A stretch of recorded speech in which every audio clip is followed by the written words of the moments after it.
朋友們，大家好，今晚陪你講一個故事。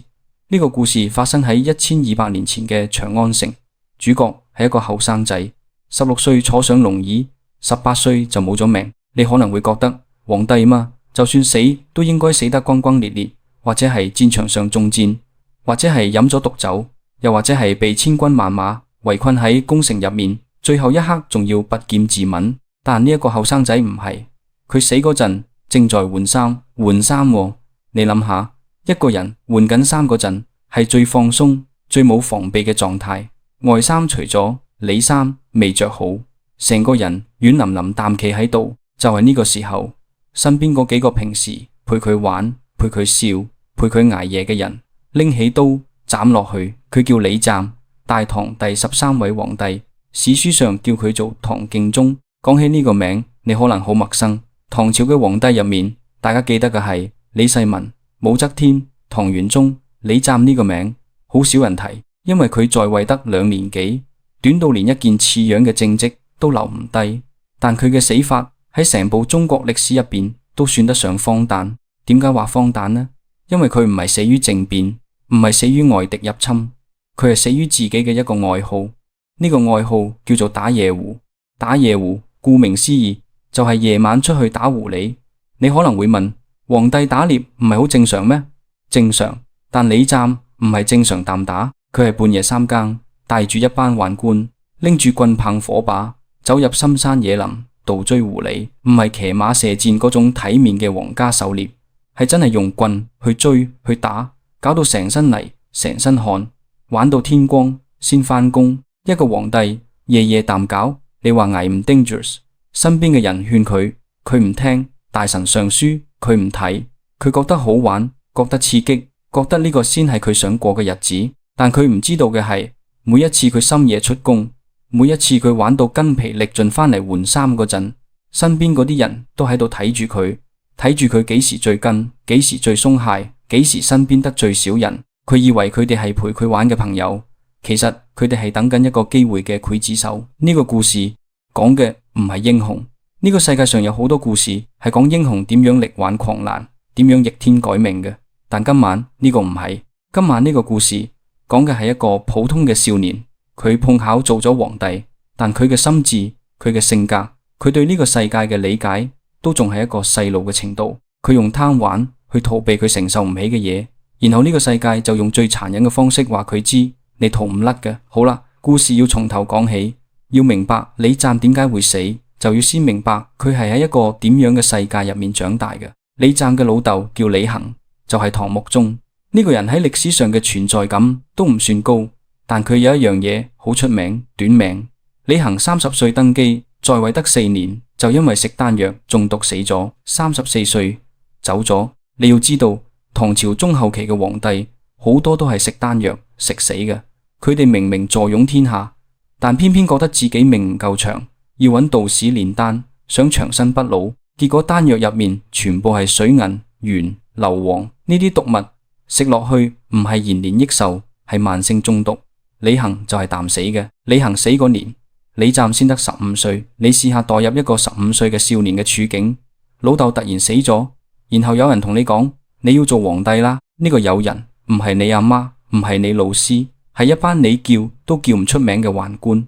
佢哋企喺你面前，恭恭敬敬啖跪低，話你係天命所歸，話你係大唐嘅希望。但佢哋眼入邊嗰種神情，你睇唔明，你只知道佢哋好似好開心。呢班宦官開心乜嘢呢？開心嘅係由一個細路仔做皇帝啦。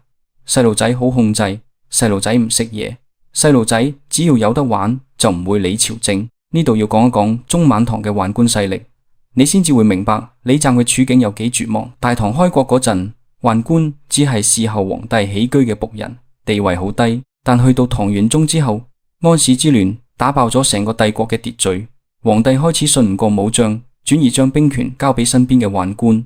你諗下，一個皇帝身邊最親近嘅人係邊個？唔係大臣，大臣退咗朝就翻屋企；唔係將軍，將軍喺邊疆駐守，係宦官。宦官日日夜夜都喺皇帝身邊，皇帝食乜着乜見邊個，佢哋全部知道。到咗唐德宗年間，宦官正式掌握咗神策軍。神策軍係乜？係駐守長安嘅禁軍，係保護皇帝嘅最後一道防線。呢支軍隊嘅指揮權落咗喺宦官手上。你明白呢個意味住乜嘢？意味住皇帝嘅安全要靠宦官嚟保障。換句話講，宦官想保你，你就安全；宦官唔想保你，你就係一隻待宰嘅羊。從唐德宗之後，大唐嘅皇帝基本上都係宦官擁立嘅。唐順宗想搞改革，削宦官嘅權，結果在位8個月就被逼退位。唐憲宗算係中興之主，有能力有手段，但最後都係俾宦官毒死嘅。李湛嘅爺爺唐憲宗就係死喺宦官手上，然後李湛嘅老豆唐穆宗本身就係宦官王守澄擁立嘅。王守澄呢個人，你記住佢個名，佢係當時宦官集團入邊最有權勢嘅人，手握神策軍，朝中大臣嘅任免都要睇佢面色。唐穆宗在位4年，基本上就係王守澄嘅傀儡，所以你明白啦。李湛繼位嗰陣，面對嘅係一個點樣嘅局面？佢頭上頂住一個皇帝嘅名號，但實際上成個朝廷嘅運作、軍隊嘅調動、官員嘅升遷，全部都唔係佢話事。佢坐喺龍椅上面，但龍椅下面嘅地板係人哋嘅一個15、16歲嘅少年。面對呢種處境，佢可以點做？如果佢係李世民嗰種人，佢可能會隱，會布局，會慢慢淡將權力攞翻嚟。但李湛唔係，佢只係一個普通嘅後生仔，佢冇嗰種心機，亦冇嗰種耐性。佢阿爺唐憲宗有本事，最後都係死喺宦官手上。佢老豆唐穆宗認命做傀儡，最後都係30幾歲就冇咗。呢個家族嘅經歷話佢知一件事，做皇帝係一件好 dangerous 嘅事，但佢又走唔甩。皇帝呢個位唔係你想唔做就可以唔做嘅。你退位之後，你仲係皇室血脈，仲係潛在嘅威脅。宦官唔會放過你，你反抗，你手上無兵無將，攬乜嘢反抗？所以李湛選擇咗第3條路，唔理佢，唔理朝政，唔理大臣嘅奏摺，唔理邊疆嘅戰報，佢將所有精力都放喺玩樂上面，打馬球、摔跤、打夜壺，日日夜夜淡玩。你可以話佢荒唐，可以話佢唔負責任，但如果你代入佢嘅處境，你會發現玩樂可能係佢唯一可以自己話事嘅嘢。喺朝堂上面佢話唔到事，但喺馬球場上面佢可以決定自己點樣揮桿。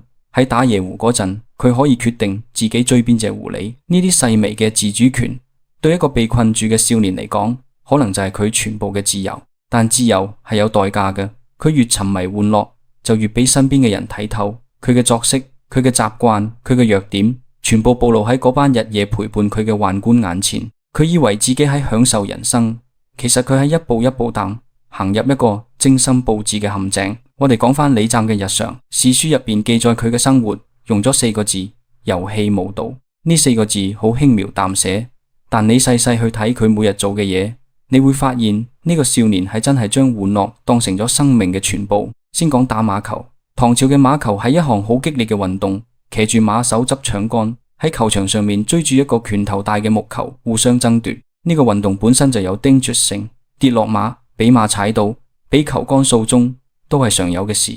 但李湛唔只係玩，佢係痴迷，佢幾乎日日都要打，而且唔係象徵性啖打2桿就算，係真係落場同人對撼，打到成身汗，打到天黑先肯收手。有時佢仲要喺夜晚點起火把打馬球。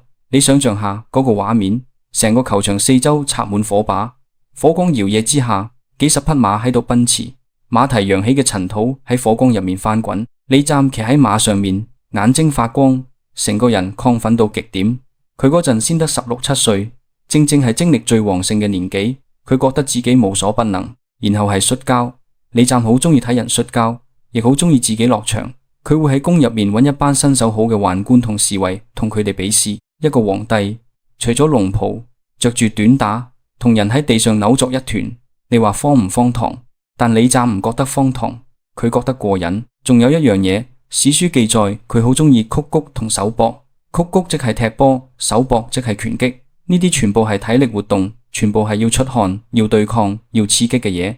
你會發現李湛嘅所有愛好都有一個共同點，佢需要不停淡動，不停淡消耗自己嘅精力，好似一停落嚟就會窒息淡。但所有呢啲愛好入邊，最出名、最 dangerous、最令大臣頭痛嘅就係打野狐。打野狐到底係點樣嘅？史書入面嘅記載唔算好詳細，但我哋可以從零碎嘅資料入面拼湊出一個大概嘅畫面。野狐即係夜晚出沒嘅狐狸。長安城外嘅山林入邊，狐狸好多。呢啲狐狸白天匿埋喺洞穴入邊，夜晚先至出嚟覓食。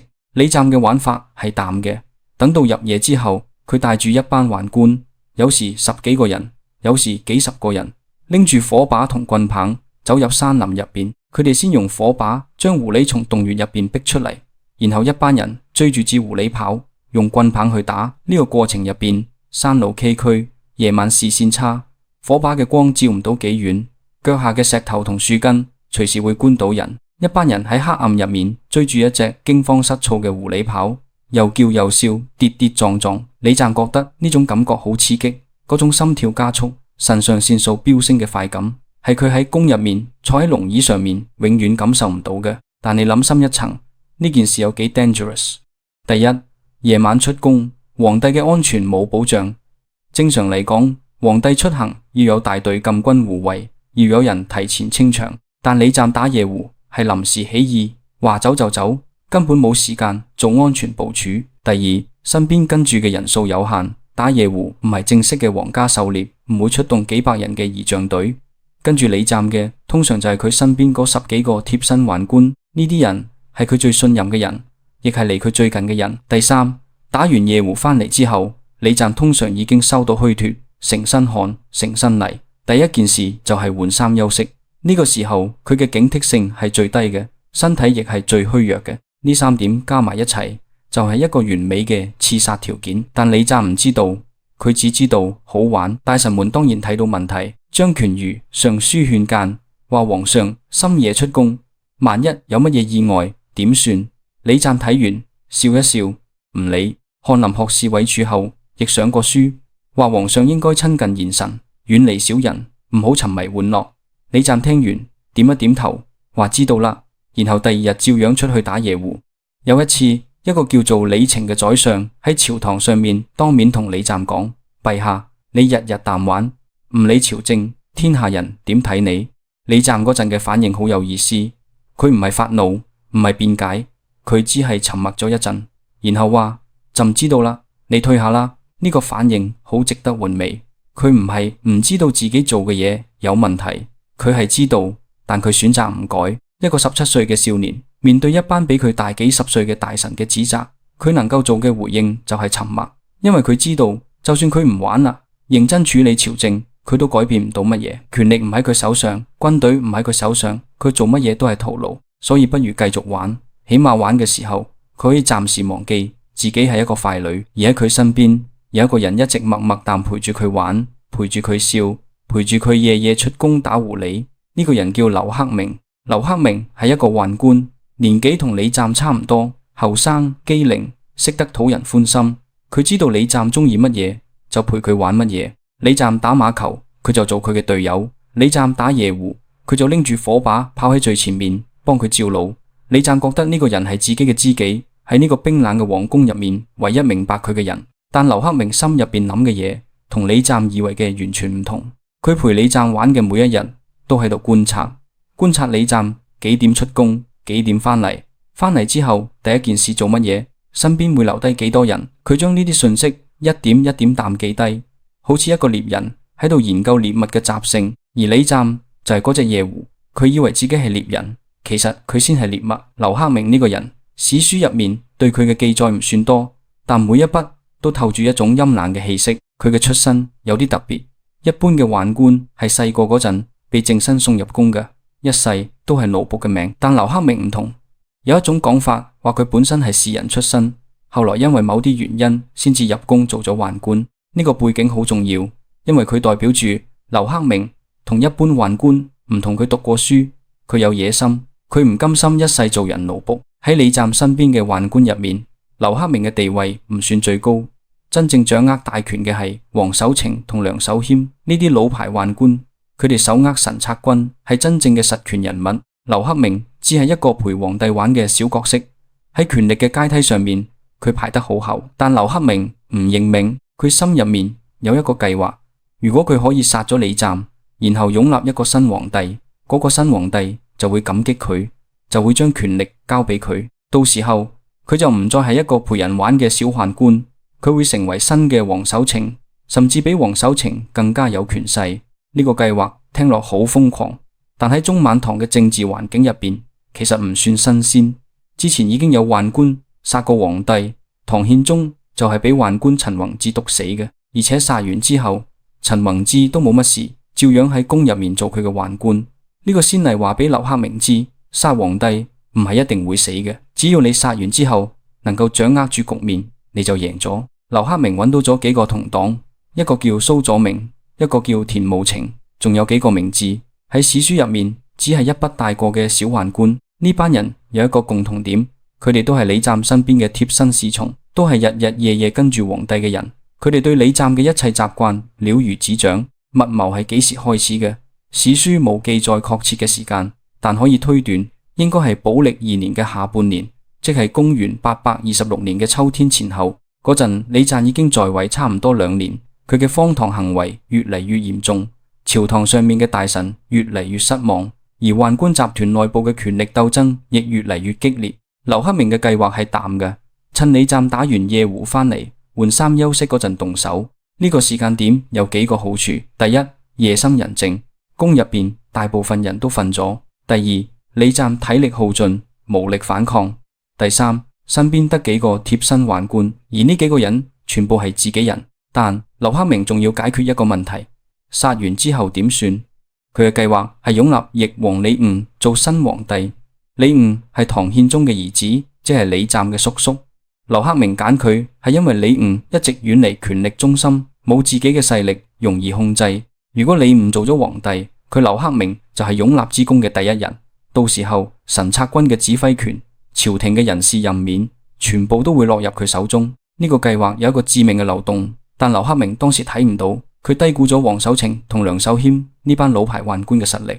呢班人經營咗幾十年，根基深厚，手下嘅兵將數以萬計。劉克明以為殺咗皇帝就可以一步登天，但佢唔明白喺呢個遊戲入面，殺人只係第一步，真正難嘅係殺完之後點樣穩住局面。但呢啲都係後話。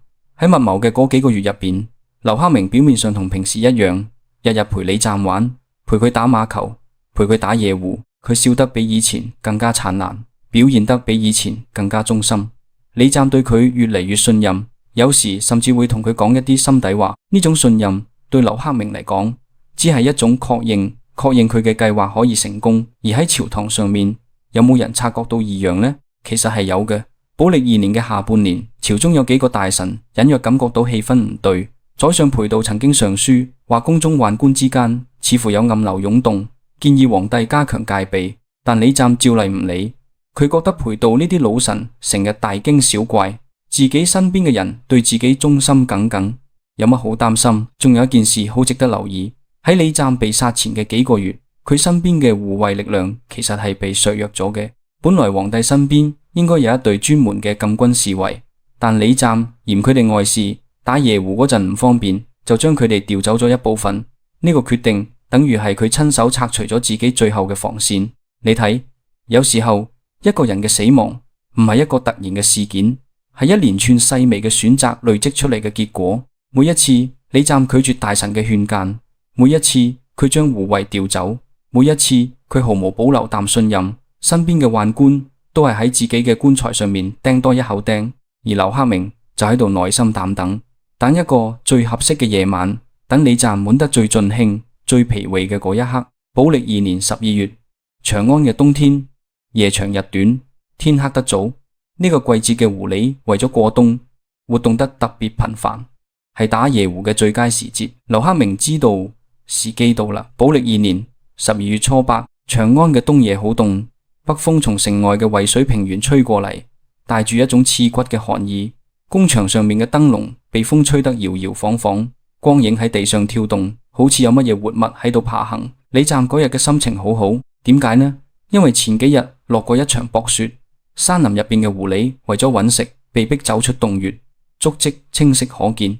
對於一個痴迷打夜壺嘅人嚟講，呢種天氣簡直係天賜良機。李湛一早就同身邊嘅人講咗，今晚要出去玩。入夜之後，李湛換上短打嘅衣衫，呢套衫係專門用嚟打夜壺嘅窄袖束腰，方便活動。佢嘅眼入邊有一種興奮嘅光芒，嗰種光芒你喺一個18歲嘅少年面上好容易見到，就係期待住一場冒險嘅雀躍。跟住佢出宮嘅大約有20幾個人，全部係宦官，冇一個係正規嘅禁軍侍衛。呢入邊有劉克明，有蘇佐明，有田無情，仲有幾個平時陪佢玩嘅小宦官。佢哋每個人手上都拎住火把同棍棒，表面上同平時一樣，有講有笑。李湛行喺最前面，步伐輕快，佢完全冇留意到今晚跟住佢嘅人眼神同平時有少少唔同，嗰種唔同好細微，可能只係眼珠轉動嘅頻率快咗少少，可能只係握住棍棒嘅手指收緊咗少少。但李湛無留意，佢嘅注意力全部放喺前方嘅黑暗入面。佢喺度諗緊今晚可以打到幾多隻狐狸。出咗宮門，一行人向城外嘅山林進發。長安城嘅夜晚有宵禁，街上冇乜人，只有巡夜嘅士兵偶爾經過。但皇帝出行，冇人敢阻攔。佢哋好快就到咗城外嘅林地。接落嚟嘅幾個時辰，李湛玩得好盡興。史書冇記載嗰晚具體嘅細節，但我哋可以想象火把嘅光喺樹林入邊跳動，將樹幹嘅影子拉得好長好長。狐狸被火光驚動，從灌木叢入面竄出嚟。李湛大叫一聲，帶頭追咗上去。一班人喺黑暗入面奔跑，腳下嘅枯葉發出沙沙嘅聲響。冬夜嘅冷空氣灌入肺部，呼出嘅氣變成白霧。李湛跑得最快，笑得最大聲。佢嗰陣一定覺得自己好自由，好快樂。呢種快樂係真實嘅，唔係裝出嚟嘅。喺呢一刻，佢唔係皇帝，佢只係一個中意玩嘅後生仔。但佢身後，劉克明一邊跑一邊喺度計算時間，計算李湛嘅體力仲剩幾多，計算返工之後嘅每一個步驟。玩到大約3更天，即係半夜11點到凌晨1點之間，李湛終於緊啦。佢成身汗，呼吸急促，雙腿開始發軟。佢同身邊嘅人講：返去啦，浸恤啦。一行人開始往回走。返程嘅路上，李湛嘅步伐明顯慢咗好多。佢行幾步就要停一停，大口啖喘氣。18歲嘅身體恢復得快，但幾個鐘頭嘅劇烈運動始終係消耗巨大嘅。佢嘅肌肉開始酸痛，佢嘅意識開始模糊。佢只想快啲返到宮入邊，換件乾爽嘅衫，然後倒頭就瞓。返到宮中已經係後半夜，成個皇宮靜到得返風聲同偶爾嘅更鼓聲。大部分宮人都已經瞓咗，只有幾盞孤零零嘅燈籠仲亮住。李湛直接去咗更衣嘅地方，呢個地方喺寢宮附近，係一個唔算大嘅房間，平時用嚟換衫同簡單梳洗。佢一入到去就開始除衫，外面嗰件被汗濕透嘅短打除咗，裏面嘅中衣亦濕晒。佢一件一件淡除落嚟，隨手掟喺地上。呢個時候，房間入面得幾個人，全部係劉克明嘅人。李湛背對住佢哋，正在除緊最後一件貼身嘅裏衣。佢嘅後背暴露喺燈光之下，肩胛骨嘅輪廓清晰可見。佢嘅身體仲係一個少年嘅身體，瘦削但結實，因為長期運動而有一啲肌肉嘅線條。佢唔知道身後嘅人已經交換咗眼神。劉克明輕輕淡點咗一下頭，然後一切發生得好快。史書用咗一種極其簡潔嘅筆法記錄呢一刻：克明等啜，斃於內室，6個字，一條命就冇咗。但喺呢6個字背後，係一個18歲嘅少年喺毫無防備嘅情況下，被自己最信任嘅人從背後攻擊。佢有冇嗌出聲？可能有，但夜太深，宮太大，冇人聽到。又或者一切發生得太快，佢連嗌嘅機會都冇。佢最後嘅意識入邊諗住嘅係乜嘢？呢個我哋永遠唔會知道。可能係恐懼，可能係困惑，可能係一種巨大嘅不解。點解你哋要淡做？我對你哋唔好咩？但冇人會答佢。李湛就淡死咗。寶曆2年12月初8夜，大唐天子李湛18歲，死於更衣之際。佢嘅一生好短，短到佢都未嚟得切明白做皇帝到底意味住乜嘢。佢只知道打夜壺好好玩，打馬球好過癮，身邊嘅人對佢好好。佢唔知道嘅係喺權力嘅世界入面，好呢個字從嚟都唔係免費嘅。嗰晚嘅長安城一切如常，更鼓照響，巡夜嘅士兵照行，冇人知道皇宮深處發生咗乜嘢事。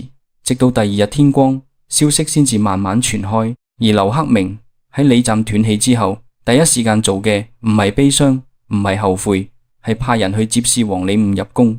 佢嘅計劃進入咗下一步，但佢唔知道嘅係，佢嘅計劃從一開始就注定會失敗。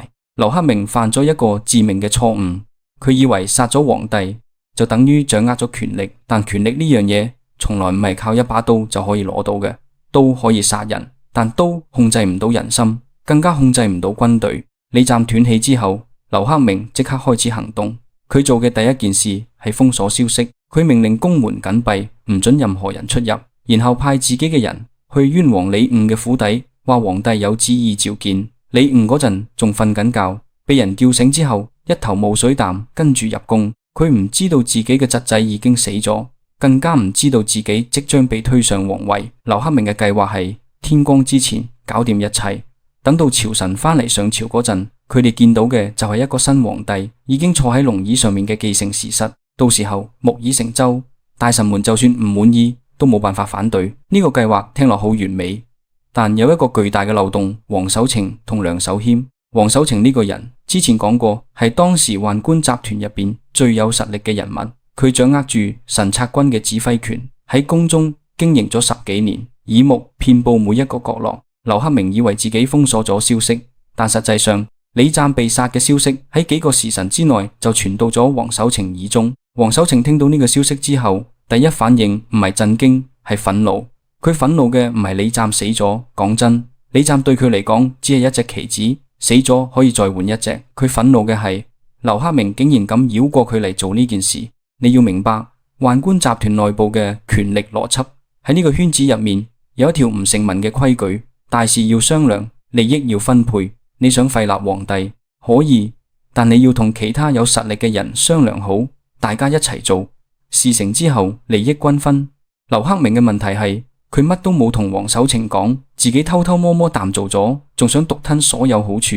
呢個喺王守澄眼中唔係政變，係背叛。天光之後，王守澄同梁守謙迅速做出咗反應，佢哋召集神策軍嘅將領，宣布劉克明係叛逆、宣君篡位，罪不可赦。然後佢哋做咗一個決定，唔承認係王李兀嘅皇位，改為擁立李湛嘅弟弟江王李昂。李昂就係後來嘅唐文宗。神策軍嘅反應好快，幾千名全副武裝嘅士兵喺幾個時辰之內就集結完畢，向皇宮進發。劉克明呢個時候先至發現自己手上根本無兵，佢有嘅只係10幾個同黨，全部係宦官，連一把像樣嘅兵器都湊唔齊。面對幾千名訓練有素嘅神策軍，佢哋連抵抗嘅能力都冇。結局嚟得好快，亦好慘烈。神策軍攻入宮中，劉克明一黨幾乎冇做出任何有效嘅抵抗。蘇佐明被當場斬殺，田慕情試圖逃跑，但被追上，亦係死路一條。劉克明本人，史書記載佢係伏誅，即係被捉到之後處死。有一種講法話佢係自殺嘅，但無論係邊種死法，佢嘅下場都係一樣死。而燕王李兀呢個無辜被捲入嘅人，亦冇好下場。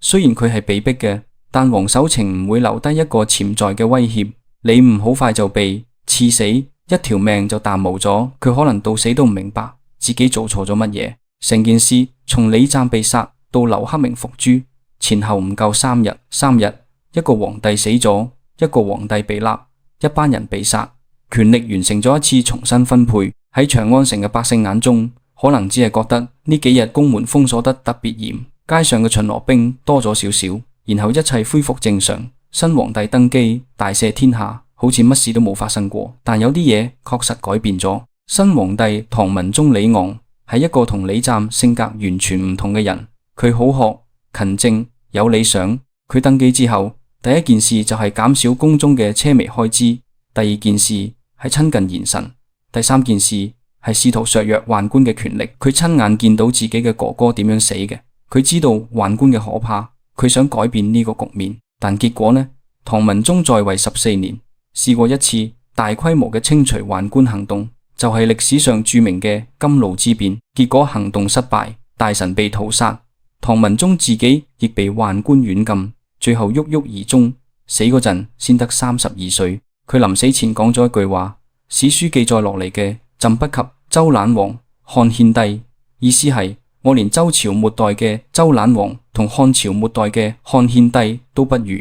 因為嗰兩個人雖然係傀儡，但起碼係被外人控制，而我係被自己屋企嘅奴僕控制。你睇，李湛用逃避嚟應對呢個困局，死咗；李昂用反抗嚟應對呢個困局，都係死咗。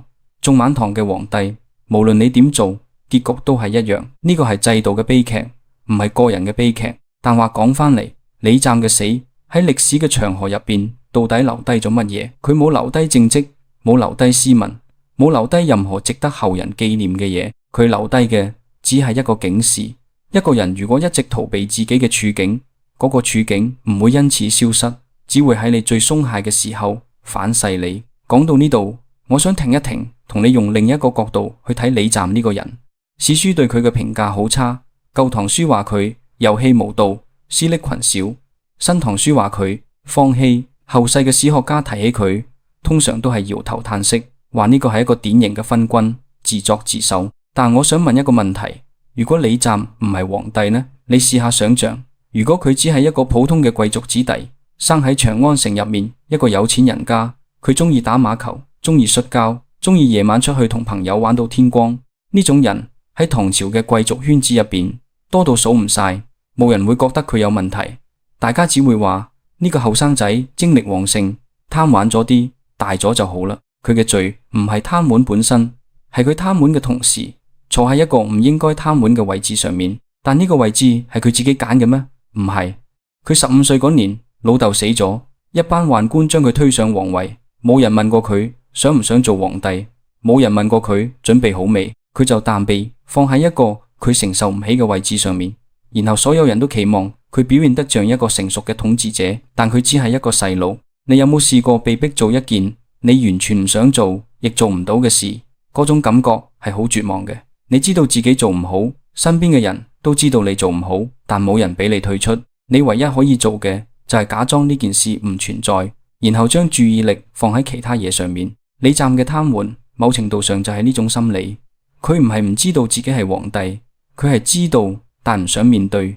每一次佢走出宮門去打夜壺，都係一次逃離，逃離龍議，逃離奏摺，逃離嗰啲佢聽唔明嘅朝政討論，逃離嗰種被困住嘅窒息感。但逃避嘅問題係，你可以逃離一時，但你逃唔到一世。你唔面對嘅嘢唔會因為你唔睇佢就消失，佢會喺暗處生長，會變得越嚟越大，直到有一日佢大到你再都避唔開。對李湛嚟講，呢個避唔開嘅時刻就係寶曆2年12月初8嗰晚。仲有一樣嘢我想講嘅係關於信任。李湛對身邊嘅宦官係真心信任嘅，呢種信任唔係裝出嚟嘅，唔係政治上嘅利用，係一個孤獨嘅少年對身邊陪伴者嘅真實依賴。你要知道，李湛嘅世界好細，佢嘅老豆喺佢15歲嗰年就死咗，佢嘅阿媽喺後宮入面，見面嘅機會唔多，朝堂上嘅大臣對佢嚟講係一班陌生嘅老人，佢哋講嘅嘢佢聽唔明，佢哋嘅表情永遠係嚴肅同失望。真正日日夜夜陪喺佢身邊嘅就係嗰班宦官，佢哋陪佢食飯，陪佢玩，陪佢笑，陪佢挨夜。喺李湛嘅認知入面，呢啲人係佢嘅朋友，係佢喺呢個冰冷嘅皇宮入面唯一嘅溫暖。佢唔明白嘅係，喺權力嘅世界入面，陪伴同忠誠係兩回事。一個人可以日日陪喺你身邊，笑得好燦爛，但佢心入面諗嘅可能同你以為嘅完全唔同。劉克明陪咗佢2年，2年入面每一日都表現得好忠心，但呢種忠心只係一層皮，底下藏住嘅係冰冷嘅算計。呢個係一個好殘忍嘅教訓。